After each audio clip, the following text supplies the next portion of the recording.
listening to the Horror Shots Podcast.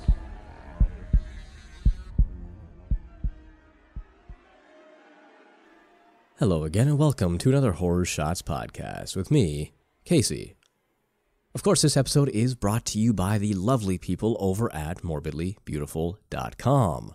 If you love horror entertainment in any way, shape, or form, be it movies, TV shows, books, comics, whatever, then check out morbidlybeautiful.com. They have interviews, they have reviews, retrospectives, all sorts of different articles, and content going up there daily. Daily. I'm talking multiple things going up every single day. Multiple things, not just one thing. Generally, multiple things are going up there. So go check them out right now. Now, if you have been listening the past couple of weeks, you will indeed know that I have been working on a new project. Yes, it is a scary story podcast. So if fact isn't really your thing, you're not a huge fan of this sort of stuff, then go check out By the Candle's Light. The link will be in the description. Season 1 is on there, featuring a noir-style detective tale that you can check out right now. New content for By the Candle's Light should be up relatively soon, so keep an eye on that feed. I've had a lot of fun doing that, so I can't wait for you to hear it. Other than that, there's not a whole lot to talk about other than the podcast itself today. Of course, we are continuing on with our adventure through the Eerie United States. Today's stop brings us to the D's.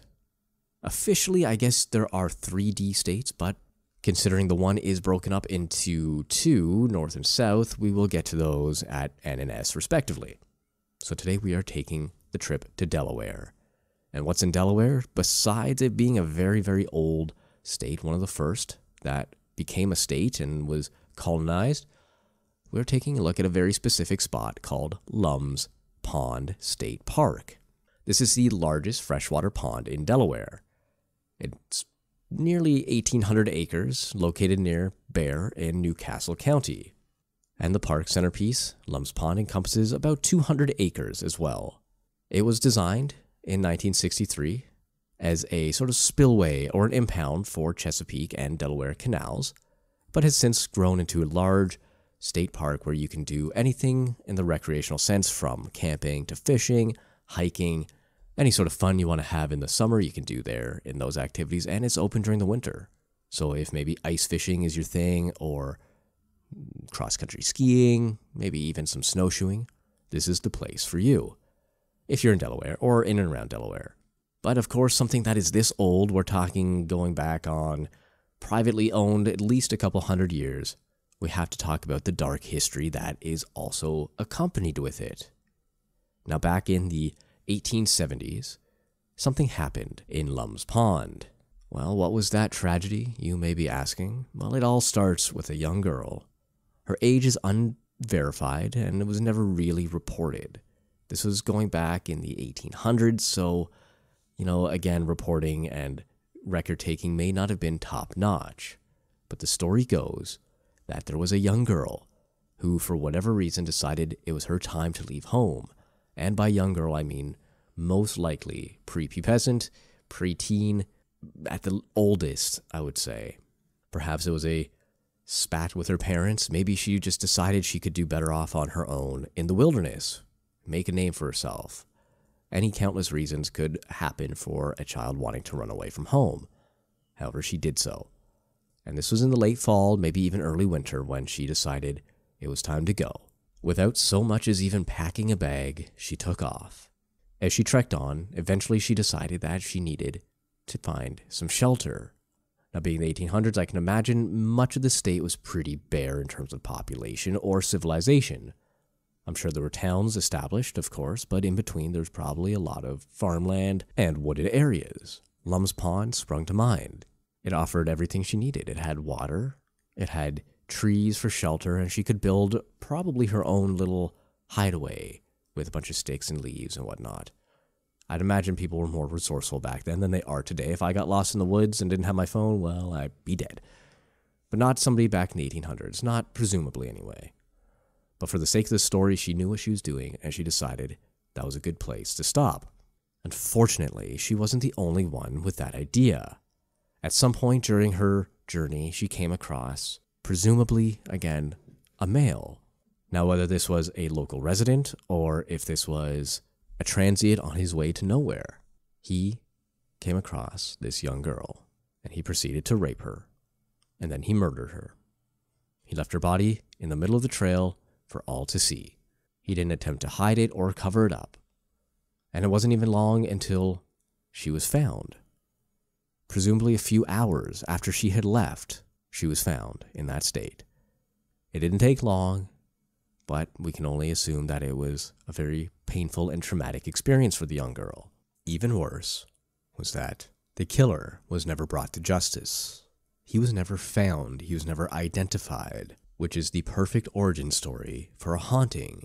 Naturally, without closure, her spirit remained, even to this day. There are countless reports of people hearing wailing and crying and screams of agony and fear and terror and horror as they pass through certain spots of the trail. Rumor also does have it, and this kind of feeds into the legend, that she was killed precisely where the walking trail intersects with one another, right in the middle. They didn't try to go around it. They didn't even try to hide the fact that there was a murder there. It adds to the allure, apparently. And if you do find yourself walking there by yourself, maybe even in the middle of the day, especially near the winter, or even close to the docks, you hear it more. You hear her screams, you hear her cries, and that's a terrifying thought. Granted, the murderer would be long dead by now, but there's no saying he was ever brought to complete justice, at least not in the eyes of this young girl's spirit. There is a chance that he died a very painful and excruciating death himself, but unless the spirit is aware of that, then there's a good chance it will remain forever. And that's her prerogative. But she is not the only spirit to inhabit the Lums Pond State Park. There is a mill that resides on the land, and it has so for as long as the land has been owned. And the land was eventually transferred to Delaware in 1966 as a historic monument by the U.S. Army Corps of Engineers.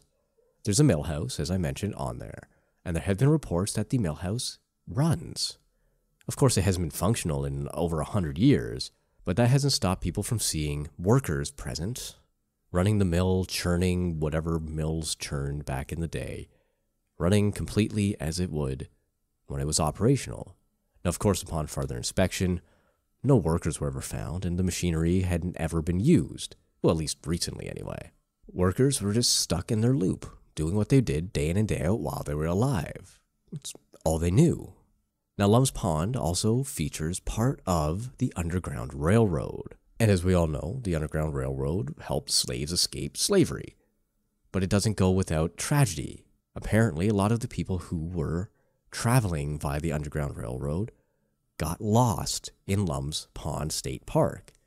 And it is said that their souls and spirits still wander through the trees during the day, during the night, looking for their way to freedom, not knowing that they had died years and years prior.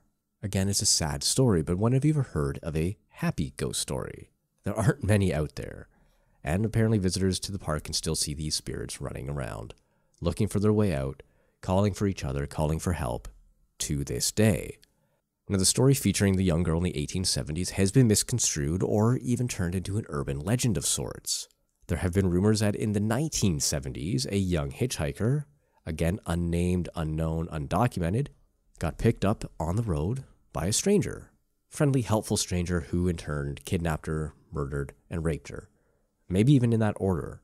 Her body was apparently found on a stream bed near the Swamp Forest hiking trail. And again, like the original story, her killer was never found or brought to justice. You can still hear her crying as well. Now, perhaps there were two accounts of this, one in the 1870s and one in the 1970s. That means maybe we can look forward, quote-unquote forward, to another one in the 2070s. It's a possibility. Maybe there's a curse on the park where every 100 years somebody has to die. A young woman lost on the road to wherever she wants to go, looking for help, and just winds up dead. Again, this is one of those states that doesn't have its own personal urban legend, not like, say, a Bigfoot or a Loch Ness Monster or the Dark Watchers of California. It was a little bit difficult trying to find something that would take us on a nice journey, Lums Pond was the closest one that I really found worthy of this podcast. There was another one that I toyed with. It was called The Catman of Long Cemetery, but there wasn't a whole lot of details.